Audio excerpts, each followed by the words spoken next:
Olá, amigos do blog Papo Sem Censura. Vamos iniciando mais uma edição do Papo Sem Censura Entrevistas aqui pelo Papo Sem Censura Cast no YouTube. E você também pode acompanhar alguns trechinhos dessa entrevista, das entrevistas, nas redes sociais também, Instagram, Facebook, Giovanni Romão. Nesse segundo Papo Sem Censura Entrevistas, eu vou receber aqui o meu amigo, já posso considerar amigo, né, depois de quase um ano que a gente se conhece, sim. Hamilton Trajano, agricultor. Eu vou deixar ele falar um pouquinho mais sobre o que ele produz, mas Hamilton já rodou muitas partes do Brasil, já rodou Minas e está aqui em Pinda agora, produzindo ideia, produzindo também na terra, também no chão. Hamilton, obrigado por ter aceito o convite. Se já quiser falar um pouquinho de você para o pessoal, quem é Hamilton Trajano? Beleza, Giovanni. Obrigado aí pelo convite. É sempre um prazer estar conversando sobre essas questões todas, sobre agricultura, mudança climática, ainda mais com você, que é uma pessoa que eu admiro bastante. Bom, eu sou Hamilton Trajano, sou extensionista rural, né? Sempre trabalhei com educação no campo, para o terceiro setor, né? Para as organizações não governamentais, já dei muita assistência técnica para a agricultura familiar, para o MST, trabalhei com desenvolvimento de cadeia das frutas nativas da Mata Atlântica. Hoje eu estou trabalhando com uma metodologia de sistemas agroflorestais, onde você cultiva fruta nativa da Mata Atlântica com outras espécies nativas e exóticas para extração de óleo essencial hidrolato, né? E isso daí vem a calhar para o nosso bate-papo, né? Porque a gente está falando de produção de biodiversidade, né? Legal. Então eu acho que vai ser um papo bem legal. Bacana. Hamilton, eu já quero começar com uma provocação para um tema que está em alta, ou não, né? Isso é que vai me dizer, que é a questão climática, crise climática, crise do clima. E aí te pergunto duas perspectivas dentro disso. Deveria estar, e aí a pergunta que eu faço, a questão climática está no centro, de fato, ou não, do debate? E por que deveria estar, ou por que deve estar? Ok. Ela está no centro do debate, todas as rodas que a gente vai participar de conversa sobre produção, enfim, né? Ela está na boca do povo, né? Porque no final das contas a gente está sentindo calor até quando a gente está dormindo de madrugada. Mas bastante, né? E bastante, exatamente. Só que parece que essa mudança climática deixa a gente também sem pensar como que a gente vai fazer para resolver essa questão, né? Porque uma coisa é você ver o impacto desse processo, dessa mudança climática, e outra coisa é o que a gente vai fazer, né? Então começa a ter um monte de ideias sobre de fato o que a gente vai fazer, né? Então, vamos ter que produzir floresta para isso, né? A gente tem um passivo ambiental, que eu não lembro o número agora, mas tem muita terra para plantar árvore, né? Aqui no Vale do Paraíba a gente tem muita floresta, muito restauro florestal para estar fazendo. Que com certeza vai impactar, em parte, né, nessa conta toda que a gente está tendo que pagar. Claro que não é só isso, né? A gente tem essa questão do uso do combustível fóssil, né, que é uma coisa que pega também bastante. Tem a questão da pecuária aí também, que é uma coisa que pega, né? Que a gente tem que começar a questionar. Precisa de ter tanto carro assim? Precisa ter tanto boi assim, né? E aqui eu não estou falando que não tem que ter produção de carne, né? Porque, afinal de contas, um monte de gente come carne, né? Mas como que a gente vai produzir modelos eficientes de produção de alimento, né? Não só de carne, mas de alimento que ajude nesse processo de mudança climática, de diminuir essa temperatura. Eu estou falando também de floresta e produção de alimento, né?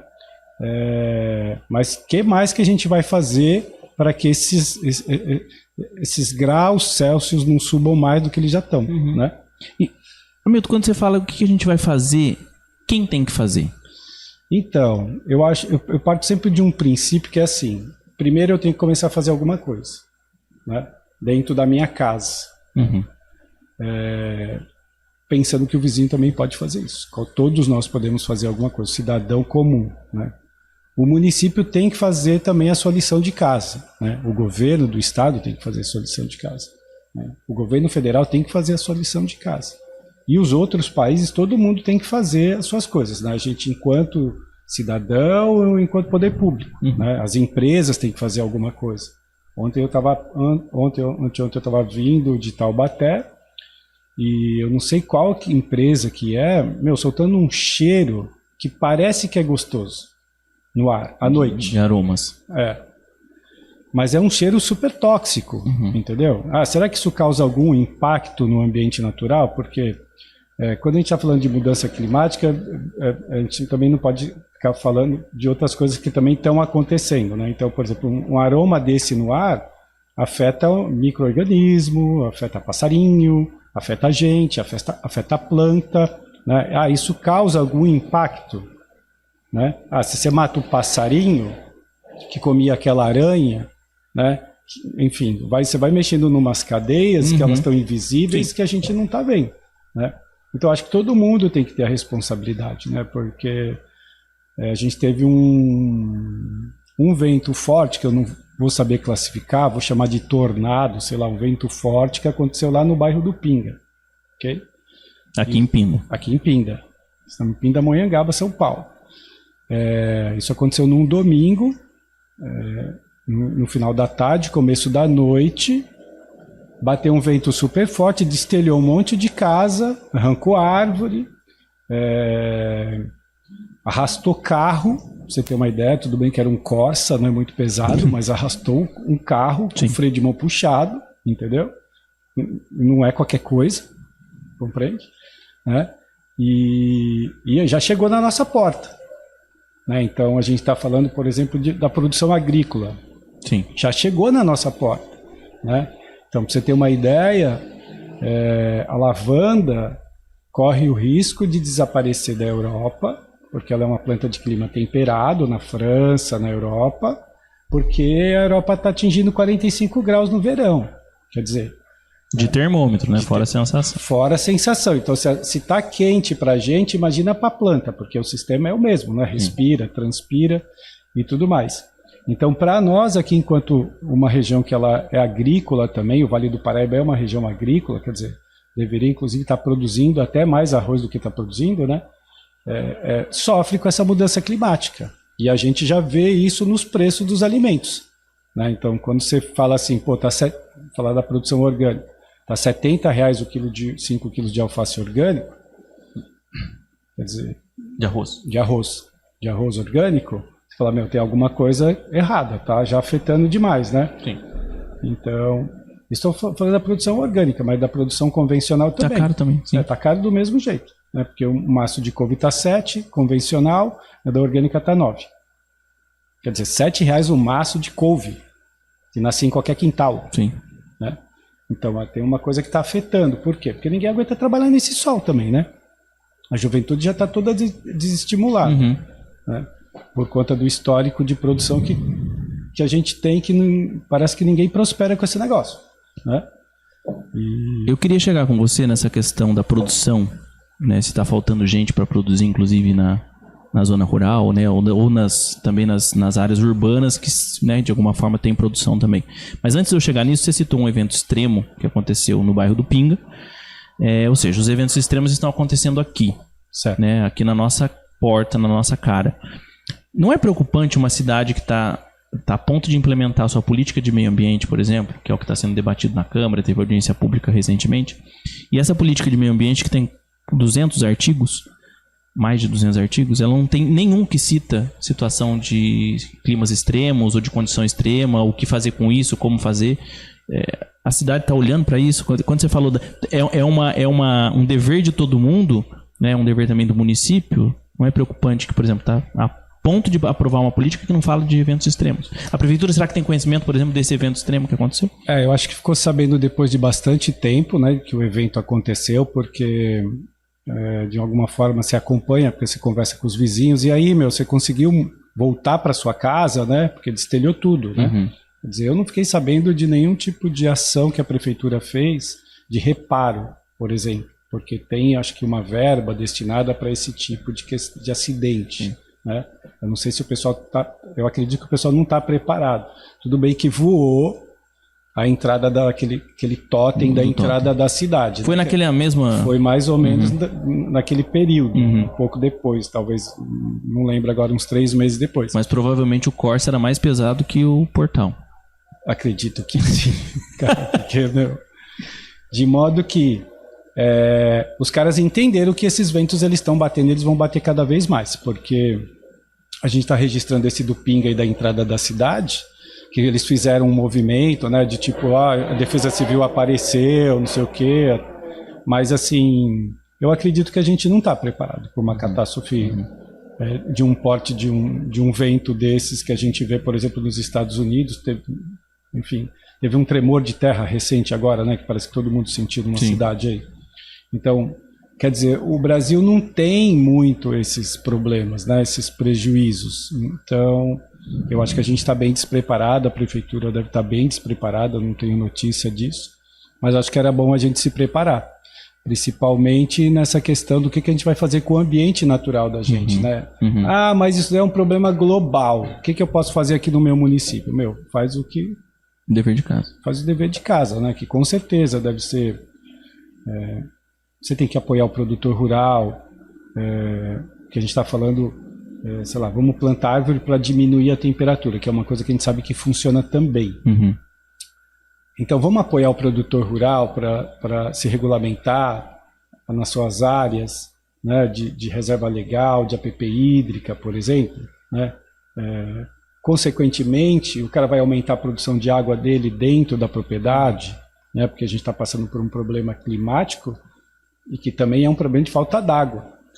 Tudo bem que a gente sabe que tem um monte de mineradora de água que está sugando água do subsolo. Mas a gente sabe que essa mudança climática também afeta a produção de água, haja visto que não chove, por exemplo, na época que tem que chover. Chove menos na época que tem que chover. Então a gente vai ter um problema de produção de água. Sem água a gente vai ter um problema de produção de alimento, né? E sem alimento a gente tem um problema de segurança alimentar e nutricional. Terrível. Quer dizer, uma coisa vai puxando a outra, e quando a gente está falando de estar preparado, é estar preparado para tudo isso, porque não adianta você tampar o buraco, né? Caiu o telhado. Tá, mas e aí, a gente vai continuar dando telha para... Sim, o que levou à queda do telhado, né? É ir na raiz do problema. Então a gente vai ter que criar um sistema de, sei lá, estou falando aqui uma coisa assim, né? Mas você vê um monte de gente construindo casa em topo de morro. Entendeu? Topo de morro tem que ter floresta, na minha cabeça. Entendeu? Porque a floresta ela é uma esponja de água que capta a água da chuva para abastecer lençol freático. Certo? Do ponto de vista ambiental, isso é o que tem que ser feito. Topo de morro tem que ter montanha. Aí o cara corta a floresta do topo de morro, faz uma casa lá em cima, ou bota o gado para subir e pastar lá no alto e pastar, ok? Né? Só que quando ele já desce, ele perdeu toda aquela gordura que ele ganhou na subida, porque é uma subida. Né? Então, ele só repôs a gordura. Ele só né? E se ele pegar um pasto ruim, porque a gente não tem hábito de fazer uma gestão dos pastos, entendeu? Adubar, quer dizer, irrigar, entendeu? Melhorar o pasto, enfim, né? Então, o que a gente tem visto, por exemplo, em algumas propriedades na Dutra indo para o rio, algumas pessoas que já estão usando já técnicas, né? Já pensando na mudança climática e num retorno financeiro melhor, porque a gente também está falando sempre de dinheiro, né? A gente quer ter lucro com as coisas que a gente faz. Então o cara ele refloresta o topo do morro, né? Diminui a quantidade de cabeça de gado dentro de 1 hectare, porque normalmente ele superdimensionava aquilo, né? E planta algum tipo de alimento que você vai fornecer para o animal na época do inverno, quando tem menos chuva, menos pasto, etc. Então, quer dizer, na minha cabeça esse cara ele pode estar até fazendo uma pecuária extensiva, enfim, tudo, mas ele está usando um pouco mais a cabeça dele. Sim. Entendeu? Ao passo que ele está lá reflorestando, porque quando ele reflorestar, ele vai ter mais água lá embaixo para o gado beber, inclusive. Entendeu? Então você percebe que já tem uma técnica ali por trás, o cara ele está usando uma inteligência para ganhar dinheiro. Sim, exatamente. Tudo bem, mas não tem problema ganhar dinheiro. Essa não é a questão. A questão é você depredar, degradar tudo e não se preparar para o que vem. Né? Porque num vento forte desse, numa enchente como essas que a gente tem visto, quer dizer, a Dutra vive, né? E a gente está falando de uma bacia né? Que tem uma represa lá por trás, né? Quando você está ali em Paraibuna, aquilo é uma represa. Sim.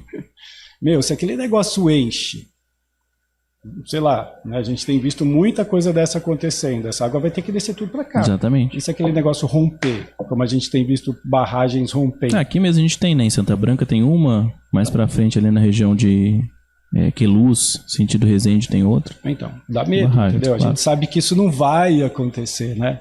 Mas, meu, vai que acontece. Então, não tem uma gestão de imprevistos. Sim. Entendeu? Assim, eu não vejo o pessoal fazendo gestão de imprevisto. A gente viu Covid. Alguém previu Covid? Você viu no que deu. Né? A gente está tendo agora uma epidemia de dengue que já faz tempo que tem também. Fruto, sei lá, não vou colocar na conta da mudança climática, mas é desse desequilíbrio ecológico. Né? Você viu o que está dando. Está se fazendo uma gestão de imprevistos né? Então, respondendo a sua pergunta, eu acho que a prefeitura não está preparada, né? Ou não quer estar preparada também para isso. O governo do estado de São Paulo nem se fala, entendeu? Né? E a federação, atualmente, você vê que eles conversam, pelo menos debatem, se preparam de alguma forma. Né? Agora, eu acho que todo mundo tem que fazer a sua parte, as indústrias têm que fazer a sua parte, né? Principalmente que tem um monte de empresa altamente poluidora, principalmente aqui no Vale do Paraíba. E as grandes potências em especial, né? As grandes tem que potências. financiar. E a gente tem que mudar a matriz energética, né? E aí é isso, né? Então, por exemplo, circuitos curtos de comercialização, né? Então, por que eu tenho que ir lá em São Paulo comprar verdura para trazer para cá para vender para nós aqui? Sim. Isso é uma coisa que a gente tem que mudar, entendeu? A gente tem um monte de área de terra para plantar aqui. Quer dizer, a gente vem de um histórico, o Vale do Paraíba sempre foi um berço de produção agrícola, tudo bem que, né? Mas sempre foi um berço, tiveram vários ciclos de produção agrícola aqui. Então a gente tem uma aptidão agrícola, né? A gente tem uma aptidão turística, né? Por que a gente não junta as coisas, né, para gerar recurso aqui para dentro da terra? Porque se eu produzo aqui, eu como agricultor produzo aqui, no município eu vou gastar meu dinheiro aqui. Claro. Não é? Eu posso contratar um funcionário para trabalhar para mim. Ele vai gastar o seu dinheiro aqui. Quer dizer, a gente está produzindo alimento. Quer dizer, se for um alimento orgânico, eu estou trabalhando uma alimentação saudável. Eu estou diminuindo a conta na saúde, por exemplo. Porque eu vou ter eu vou estar mais nutrido, vou estar mais saudável, eu vou ficar menos doente, né? Então isso é estar preparado, né? Uma cadeia preventiva. Né? Eu não sei se eu estou fugindo. Não, mas faz sentido. Aliás, todos esses pontos estão interligados, né? Você citou na sua resposta, em algum momento, sobre a questão da regulamentação, que falta regulamentar algumas produções, etc. Na sua visão, ou são esses dois problemas, né? Faltam instrumentos de regulamentação, né? Faltam, sei lá, CNAs, etc., ou faltam incentivos e preparação para que as pessoas atinjam essa regulamentação? São os dois problemas? Eu acho que são os dois problemas, porque se você instrui o agricultor, porque vamos dizer que a gente tem uma assistência técnica oficial, tanto municipal como do Estado, ok? Funcionando certinho, né? O técnico vai fazer uma visita na propriedade rural, ele vai identificar qual que é a vocação do produtor, né, quais são as demandas que ele precisa resolver para ele prosperar na atividade, né, tanto burocraticamente como de produção. Né? Então, o sujeito vai lá, o técnico vai lá e dá essa informação para ele, enquanto, sei lá, Casa da Agricultura ou Assistência Técnica Oficial, aproxima ele dessa regulamentação. Né? Esse é um ponto. Outra coisa são essas novas regulamentações ou essas novas maneiras de se olhar para a produção local, né? Vamos pegar assim o selo Arte, que regulamentou a produção de queijo artesanal, por exemplo.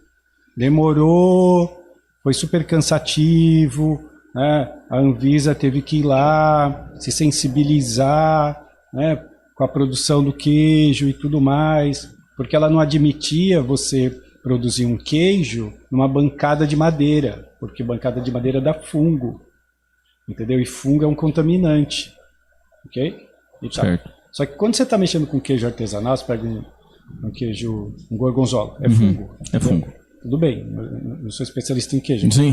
O que eu estou querendo dizer aqui é que a Anvisa teve que ter uma sensibilidade e perceber que aquela madeira onde o queijo ficava ali depositado, curando, se transformando num Sim. queijo, era importante para aquele queijo atingir o ponto de cura. Uhum. Uhum. Entendeu? Ah, entendi. Entendeu? Então a gente precisou muitos anos para... Então, quer dizer, na minha visão, isso é um pouco demorado. Entendi. Entende? Porque o agricultor ele está com o problema agora. Você estava falando de KINAI, por exemplo. Eu sou produtor de plantas aromáticas para extração de óleo essencial, hidrolato, produtor artesanal, certo? O que me diferencia do grande produtor de óleos essenciais? É um monte de coisa. Eu faço as coisas com a mão, não tem máquina no rolê, vamos dizer assim. Entendeu? A maior parte das coisas que eu manipulo é tudo com a mão. Sim. Então tem uma diferença de produção, claro, que resulta no produto final, certo? Inclusive a escala Inclusive a escala. que você atinge. É outra escala. O meu KINAI, quer dizer, eu não tenho um KINAI, mas o KINAI que mais se aproxima do meu é um KINAI para grande indústria. Entra óleos graxos, entra um monte de coisa, entendeu? Só que quando eu fraciono o meu óleo, eu não posso fracionar o meu óleo, porque não é o KINAI adequado. Entendi. Entendeu? Então, e outra coisa, eu tô... Ou seja, você está num limbo ali de regulamentação. No final das contas, a maior parte das pessoas trabalham clandestinas. Uhum. Quando você pega mínimo processamento vegetal, todo mundo está clandestino, porque não tem uma regulamentação. Então essa couve fatiadinha que a gente compra, não sei o quê. Vem da onde isso aí? Em que lugar, em que ambiente que foi feito? Né? Outro dia eu peguei uma massa de pastel, tinha um inseto voador desse tamanho. O cara não viu na hora que ele estava abrindo a massa, né? Então, tem uma regulamentação para esse tipo de coisa? Tem. Tem vigilância atuando, fiscalização? Tem, mas o mosquito, o inseto estava lá. Sim. Entendeu? Então, eu não tô querendo assim que faça com que o artesanal ele não exista mais e crie regras difíceis da gente produzir. Não, a gente só quer que olhe e bote regras de acordo com o tamanho da gente. Exatamente, é o contrário, é a defesa do artesanal, praticamente. Até porque isso vai gerar tributo. Sim. A gente vai pagar imposto e a gente vai sobreviver, vai prosperar e vai gastar o nosso dinheiro dentro do município. Entendeu? Então, assim, o poder municipal, o poder estadual, o governo federal, eles têm que olhar para a gente como cidadão que está querendo sobreviver dentro do sistema, né? E da melhor forma possível. Sim, sim. Né? Porque, por exemplo, no meu caso, para eu me regulamentar, eu preciso ter na regra atual, eu preciso ter um farmacêutico e um químico assinando um laudo para mim. A maior parte dos produtores não consegue pagar esse tipo de profissional porque inviabiliza o produto final, exato, entendeu? E ele terceiriza essa etapa. Então você manda para uma outra empresa que já tem todo mundo regulamentado, né? Você manda o seu óleo essencial para lá, ele invasa esse óleo e te devolve o negócio invasado com a sua marca. Aí você vende. Quer dizer, por que eu já não posso fazer isso dentro da minha propriedade? Claro.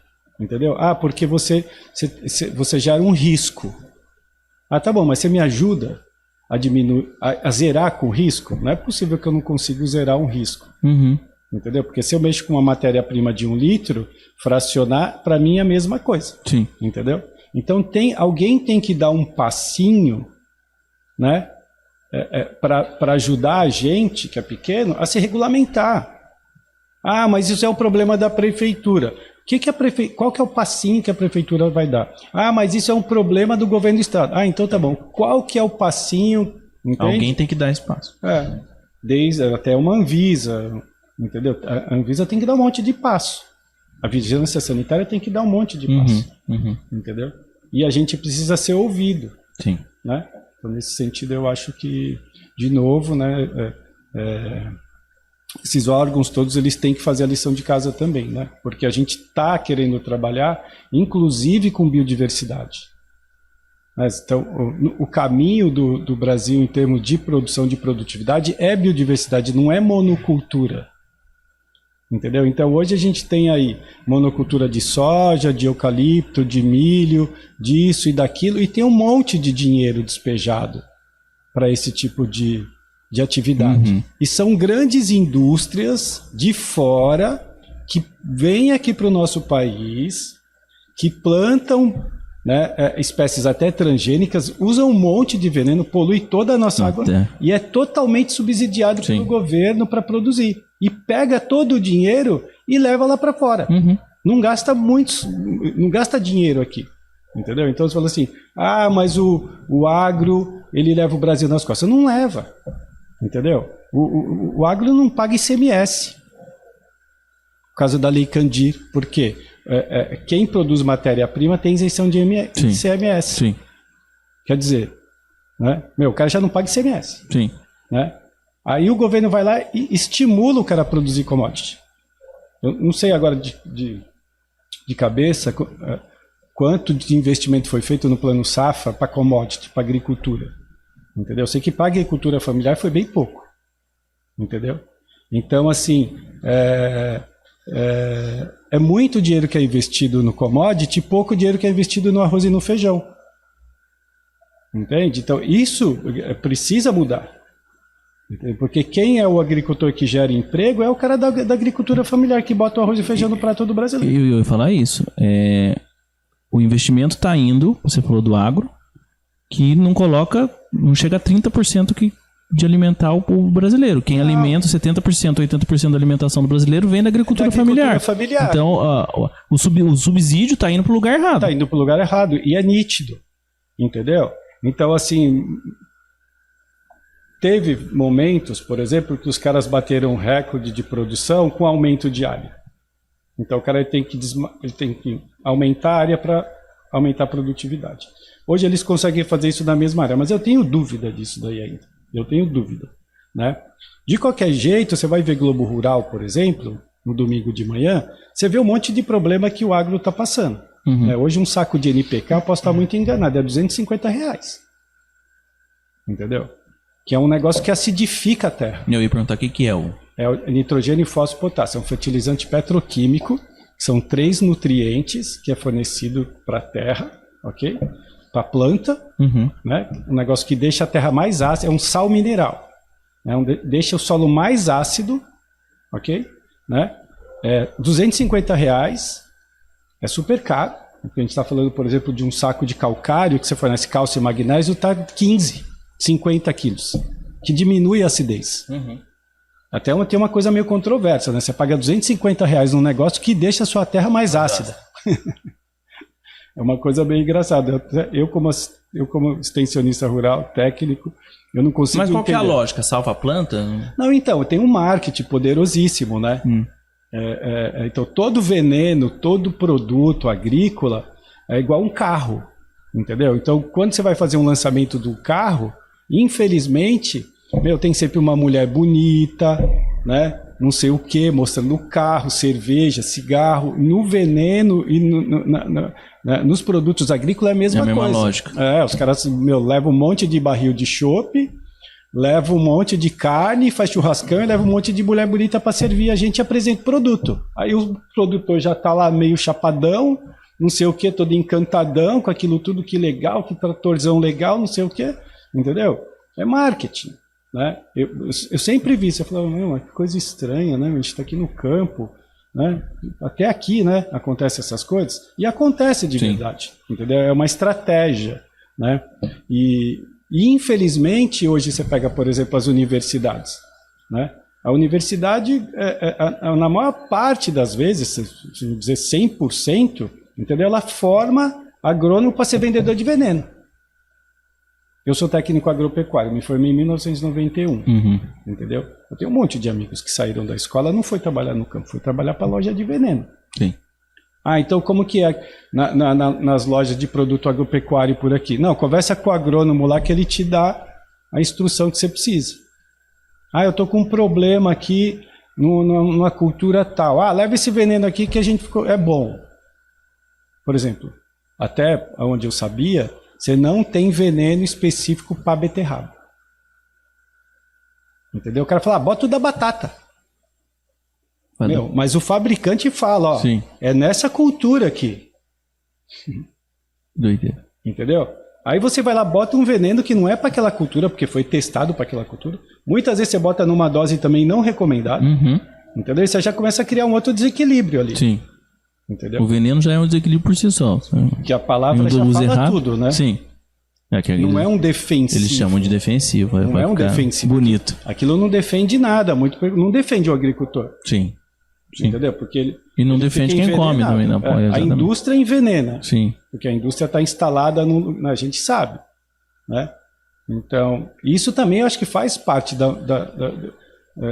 não da mudança climática, porque a gente está falando de eras glaciais que vão mudando, isso é uma coisa natural. A gente, enquanto ser humano, a gente só acelerou o processo de aumentar o calor. Entendeu? A gente ia passar por isso. Só que a gente podia passar por isso com um pouco mais de suavidade, com mais inteligência, né? Com mais capacidade de se solidarizar, né? Porque quando a gente está falando da mãe terra, que é tudo, a gente é filho da terra, né? A gente tá falando, poxa, mas a mãe dá tudo, né, cara? A mãe dá o aconchego, né? Então dá a moradia para você. Vai poder morar na terra. Você vai poder plantar na terra. Você vai poder colher da terra. Você vai poder beber da água da terra. Inclusive, você vai poder cuidar da terra. O que a gente vai lá e faz? Joga veneno. Sim. Você joga veneno na mãe. Loucura. Entendeu? Aí você vê a sociedade como um todo, né? É um reflexo disso. É um reflexo disso. Sim. Porque se você cospe na mãe, entendeu? Eu às vezes tenho que cuspir na terra, eu peço perdão. É uma mania minha. Entendeu? Eu falo, puta, eu tenho que cuspir, eu vou cuspir na mãe. Mãe, perdão. Foi mal, hein? Desculpa. Entendeu? Mas, tem gente que faz de tudo. Sim. Estou falando de cuspir, né? Sim. Então, se a gente vai falar de tratamento de esgoto na roça.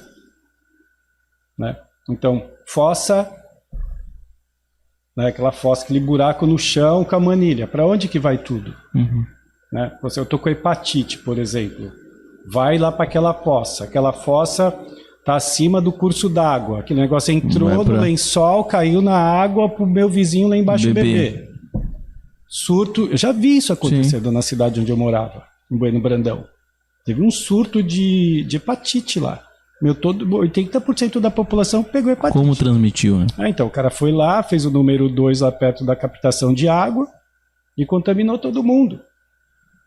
Né? Então, assim, são coisas que são simples, né? Pô, protege a mina d'água. Sim. Sim.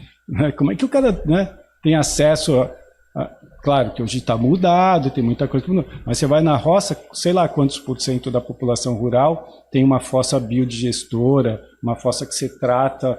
Quer dizer, a prefeitura não podia ter um projeto, né, de distribuição de fossa, orientação, é R$1.600. É dinheiro pra caramba. Entendeu? Mas, são R$1.600 para você cuidar da mãe. Exatamente. Você gasta 300 mil para construir um portal que cai no primeiro vento. Você pensar uma política de... Você toma Heineken quando você tem dinheiro só para tomar Itaipava. Sim. Entendeu? Você não tem dinheiro para comprar, com todo respeito, a Heineken e a Itaipava, né? Você não tem dinheiro para comprar uma fossa. Por quê? Você não tem informação? Beleza, eu estou te dando a informação aqui. De quem que é a responsabilidade? É óbvio que é do poder público. Entendeu? Eu, como vizinho do meu vizinho, falo isso para ele. Porque eu acho importante falar. Claro. Entendeu? Mas isso é responsabilidade do poder público. Poder público, com certeza. Entendeu? E das suas respectivas secretarias, né? Você comentou do veneno, né? Eu conheci um rapaz aqui em Pinda que ele trabalhava numa fazenda, numa chácara, enfim, de que não era dele, ele trabalhava, e ele não suportava comer tomate por causa do cheiro do veneno que ele remetia no cultivo lá. Então é impressionante, né? A pessoa deixou de comer um alimento que é super gostoso, dicas de passagem, porque a mente remetia ao cheiro do veneno que ele aplicava no... Eu planto fruta, né? Mas antigamente eu não comia algumas frutas por causa da quantidade de veneno. Eu já me intoxiquei com morango. A carência de um veneno de tomate de morango são 3 meses. Fica instalado? 3 meses. Se não piorou, se melhorou, sei lá. Mas eram 3 meses. Quer dizer, um tomate não dura um mês. Sim. O veneno dura mais do que o produto. E é sistêmico, porque tem gente que fala assim, não, mas é só você molhar ele. Não, o negócio entra na seiva, entendeu? No sangue da planta. Compreende? Então, assim, como é que você coloca um negócio desse na planta, entendeu? E você vende isso. Quem que gosta de morango é criança. Exato. Você está envenenando a criança. Entendeu? Não que você possa envenenar um adulto, né? Mas envenena. Eu já fiquei intoxicado com veneno. Mas quer dizer, já foram feitas pesquisas com crianças que têm resíduo de veneno no organismo e só mama. A gente está falando de gente com 1 mês de idade. Sim. Com 3 meses de idade. Entendeu? Já está intoxicado tá vindo por onde, com veneno. Entendeu? Então a criança cresce com um problema X, tem uma alergia Y, não sei o que, uma problema de pele Z, né? Ah, você chega no médico, não sei. É vírus. Quer dizer... Isso a gente está falando no fim da cadeia de um alimento que somos nós, os seres humanos, né? Mas você já passou por toda parte dos insetos e tudo que já está contaminado ali no organismo de solo, por exemplo. Uma vez eu vi parte da hidroponia, né? Supermercado, uma gôndola gigantesca, devia ter 15 metros de gôndola quando surgiu a hidroponia. Hidropônico, isento de bichinho que faz mal para a terra. Meu, desde quando o bichinho faz mal para a terra? Né? Que doideira. Não, totalmente absurdo. E a minha mãe adorando aqui. Falando, olha, filho, hidropônico. Eu falei, mãe... Não cai nessa, não cai nessa. Nossa, filho, ainda bem que você falou. Entendeu? Então, quer dizer... mas hoje tem aquapônico. Poxa, que legal, né, cara? Né? Então, porque você precisa da terra para cultivar. Né? Já tem um monte de doença hoje nos hidropônicos aí, né? Estou falando uma coisa que todo mundo sabe, né? Não tem segredo algum. Né? Mas, enfim, no final todos nós somos responsáveis, né? A gente quanto consumidor. Né? Mas eu não tenho grana para comprar orgânico, é verdade. Então, de quem que é a responsabilidade, então? Poxa, tem que ter alguma maneira desse produto ser mais barato. O que tem que fazer? Tem que aumentar a produção. Mas vai lá no campo trabalhar, não tem ninguém no campo. Então, aí você voltou, eu falei que eu queria entrar nesse assunto, agora você tocou nele de novo. Tem uma questão que impacta, né, na produção, a questão climática impacta, a questão de impostos impacta, enfim. Mas há uma ausência de trabalhador, de pessoas no campo hoje? Há uma ausência desse fim, né, para essa finalidade que é da produção de alimentos? A gente não está vendo mais o que a gente chama de sucessão no campo, né? Então o filho ele não está ficando mais no campo, né? Então, por quê? Porque a cidade é mais atrativa, né? Então, se você tem uma cidade pequena, onde todo mundo vive da agricultura, chega uma indústria lá, o cara se sente seduzido, entendeu? Por um salário efetivamente, pode ser até menor, mas todo mês ele recebe, ele vai ganhar uma cesta básica, ele vai ter um 13º, isso é sedutor, entendeu? Quando você pode prosperar no campo, e isso depende de alguns fatores. Um dos fatores que eu acho que depende bastante, sem envolver assim muita coisa, é a assistência técnica. Entendeu? Porque a assistência técnica ela vai olhar para aquele modelo de negócio e ela vai transformar aquela realidade numa realidade, sei lá o quê, ruim, numa realidade boa. Para isso que serve a extensão rural. Entendeu? Por que não tem hoje uma extensão rural no campo? Por que ela é totalmente... como é que é aquela palavra? Que você vai desajustando o negócio até para ele parar de funcionar? Você vai... Descontinuando? É uma palavra que a gente sempre usa. Você vai deixando de fazer aquele negócio ser bom, entendeu? Você vai desconstruindo aquele negócio, entendeu? A ponto do técnico não ter gasolina no carro para ir te visitar. Desmontando. Desmontando. Você vai desmontando um sistema, ok? Né? E você vai jogando na cabeça do cara que o agro que é legal, por exemplo. Né? O cara vai se sentindo agro, aí ele quer ter um tratorzão. Só que a realidade dele é outra. Né? Sem contar que a família começa a perceber que o negócio não está dando certo. Você pega, por exemplo, lá no meu bairro, é leite, muito leite. A maior parte dos produtores de leite que tinham lá, eles morre, por exemplo, o filho não continua. Uhum. E a atividade não remunera. E outra coisa, é um serviço de todo dia. Sim. Todo dia você tem que tirar leite. Sim. Então você tem que ter um caboclo que ele tá afim de tirar leite. Ele nasceu para isso. E cada vez menos parece que nasce gente para tirar leite. Sim. Para atividade. Entendeu? Então, quer dizer, você não tem mais o cara que aguenta trabalhar no campo, no solzão. Então, por exemplo, num sistema agroflorestal, de vez em quando eu contrato o diarista lá. Então eu tenho uma sucessão de plantas que gera uma certa sombra dentro do sistema. Certo? O cara ele vai trabalhar lá em casa e fala, nossa, meu, é gostoso trabalhar aqui, cara, porque você sempre está trabalhando na sombra. E tem sol o tempo todo. Sim. As minhas plantas dependem de sol. Só que também tem sombra. Entendeu? Isso traz um ambiente mais fresco. Uma condição de trabalho mais adequada. Mais adequada. Sim. Entendeu? Então, quando você trabalha nesse outro sistema, aí tem 20 vacas e uma árvore. Quando você vai ver, tá aquele 20... pasto. Então, quer dizer, será que a gente não percebe que a gente tem que ter mais frescor no ambiente? Né? Então é igual vaga de carro. Você vai estacionar o carro, você quer estacionar o carro aonde? Embaixo da árvore. Sim. Né? Então até nos... Senão ninguém comprava ar-condicionado, por exemplo. Não é mais gostoso trabalhar com ar-condicionado a 18 graus no seu cangote? Agora planta a árvore. Você tem um equilíbrio térmico no sistema. Isso é nítido. Sim. Enfim, qualquer estudo bobinho, quer dizer, é só a gente perguntar para qualquer um, para qualquer criança responde isso com uma certa facilidade. Então, quer dizer, você tem que ter biodiversidade. O Brasil, a Mata Atlântica, é o maior bioma do planeta. Então, são 368 espécies de árvores diferentes dentro de uma floresta. Árvore. De espécies.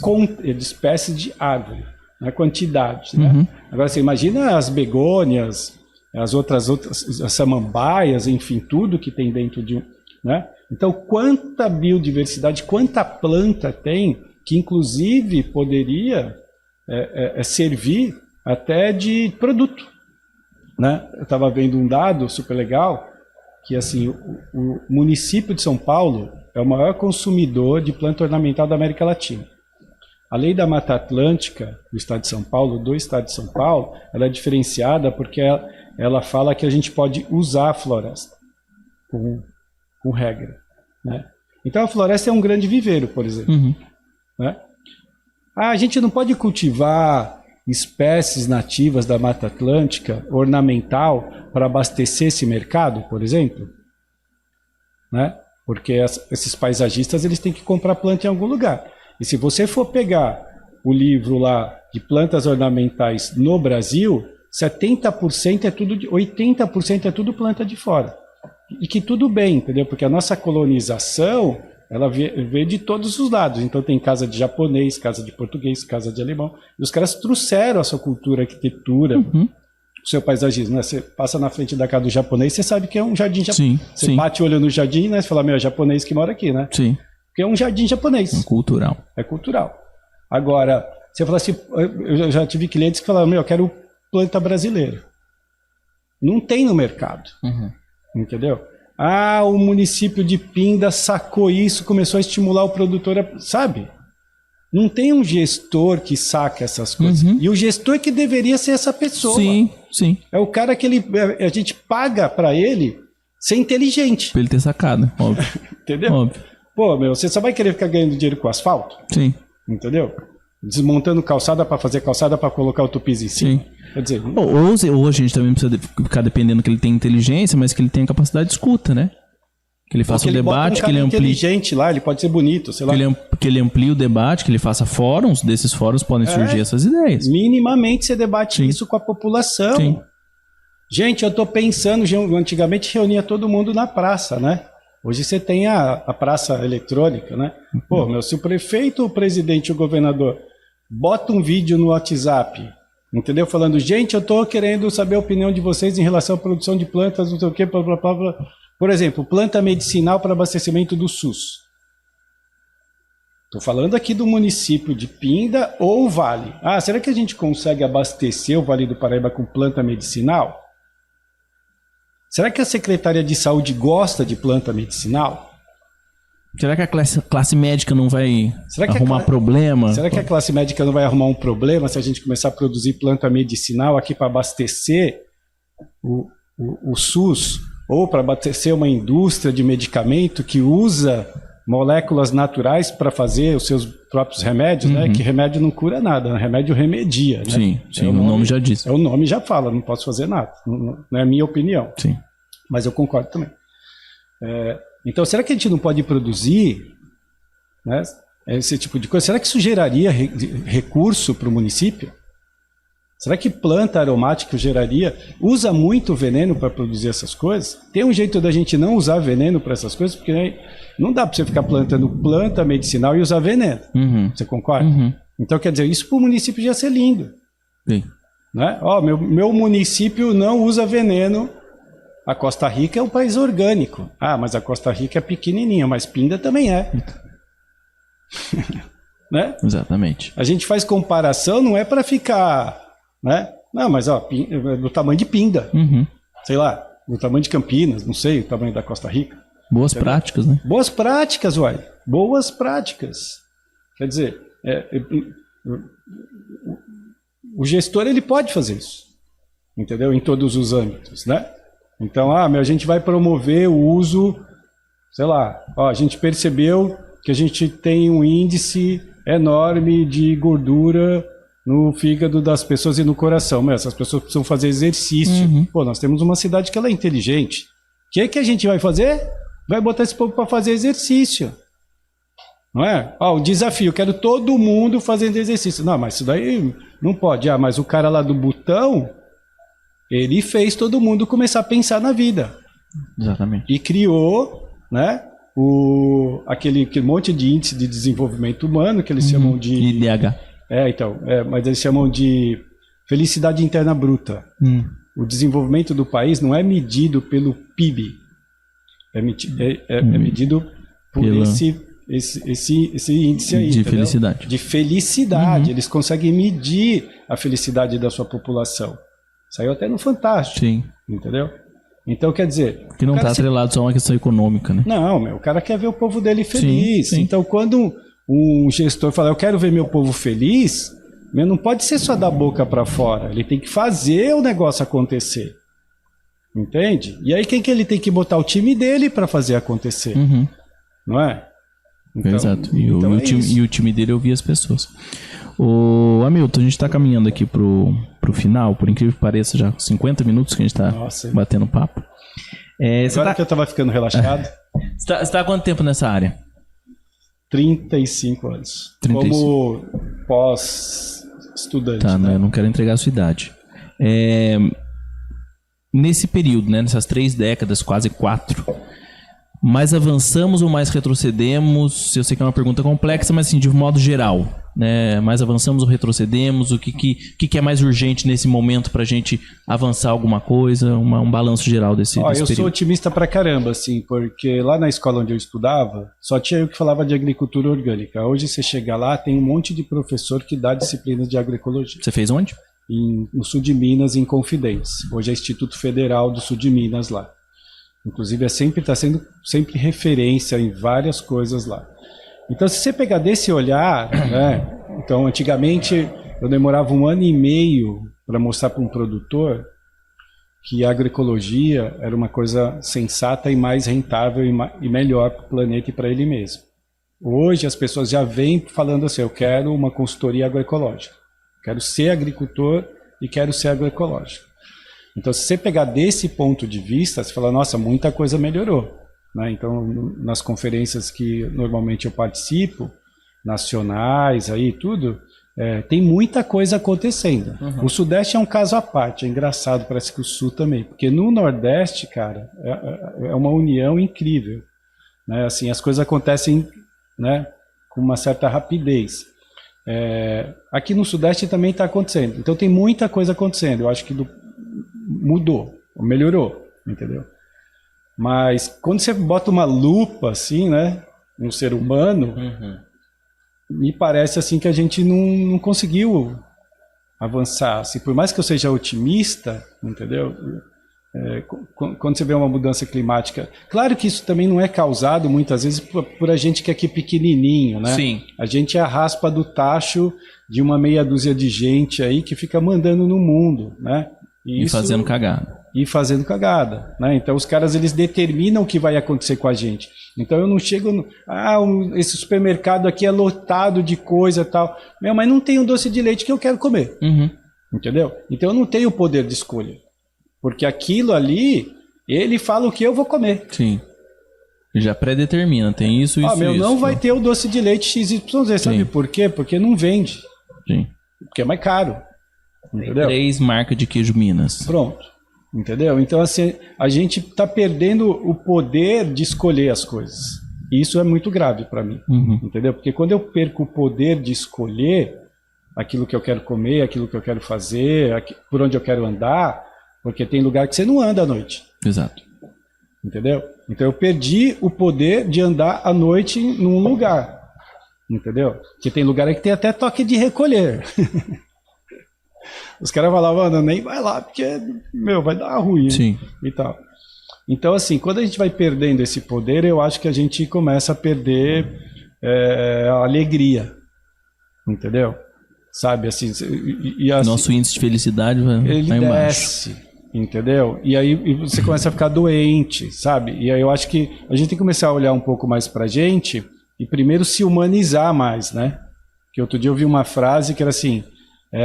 aqui tem Deus, mas também tem bala na agulha. Aí você fala, não dá. É muito contraditório. Não cola, sim. Entendeu? Então, é antagônico, assim. Então a gente tem que parar com isso, entendeu? A gente tem que ter um pouco mais de alinhamento. Se a gente é cristão, então a gente tem que ser cristão mesmo. Né? Eu não estou falando de religiosidade. Sim, sim. Né? Eu estou falando que assim, a gente tem que se ligar, se conectar. Outro dia eu vi uma criança falando, isso daí é muito normal, porque a religião para mim, Deus para mim é a natureza. Se Deus é a natureza, você tem que se conectar mais à natureza. Sim. E o ponto de conexão disso tudo é a tal da religião, que na língua lá não sei qual é religare, significa religação. Uhum. Religação do que com que? É da gente com a natureza. Com a natureza, com a terra. Entendeu? É óbvio, né? Porque se a terra é Deus, se a natureza é Deus, eu tenho que me conectar mais com isso. Que é o quê? Que é cuidar da mãe. Sim. É aquilo que eu estava falando. Sim. Né? Então a gente tem que cuidar mais da mãe. Entendeu? A gente tem que cuidar mais da gente. A gente tem que se gostar mais. Né? Para a gente poder gostar do outro. Uhum. Né? E o que a gente vê são as pessoas super doentes. Entendeu? Né? Então, fisicamente e mentalmente. Mentalmente, a gente está vendo muito problema de pele, sabe?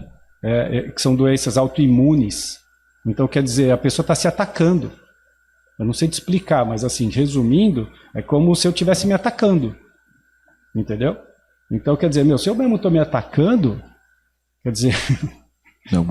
Tem alguma coisa errada, né? Isso já é a consequência dessa pressão toda que a gente vai sofrendo para ser bonito, para ser magrinha, ou para usar a marca não sei o quê, entendeu? Né? E nesse sentido eu acho que a gente pirou bastante. Mas eu sou otimista. Muito bem.